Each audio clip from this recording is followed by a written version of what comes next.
बिस्मिल्लाहिर्रहमानिर्रहीम।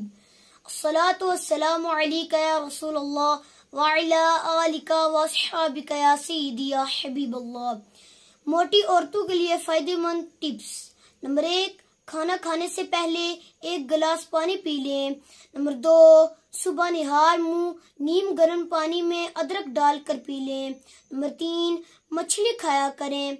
नंबर 4, दिन में ज्यादा से ज्यादा पानी पीने की आदत बना लें। नंबर 5, सुबह का नाश्ता वक्त पर किया करें। नंबर 6, सलाद का ज्यादा से ज्यादा इस्तेमाल करें। नंबर 7, रात का खाना कम खाया करें। नंबर 8, रात को जल्दी सोया करें। नंबर 9, रोजाना 1 अदद नींबू का इस्तेमाल करें। नंबर 10, खाना खाकर फौरन बिस्तर पर ना लेटें। प्लीज इसी तरह की इंफॉर्मेटिव वीडियोस देखने के लिए हमारे चैनल ओशिया टीवी यूके को सब्सक्राइब करना और बेल आइकन को दबाना ना भूलिए। आखिर दावाना अनिल हम्दुलिल्लाहि रब्बिल आलमीन।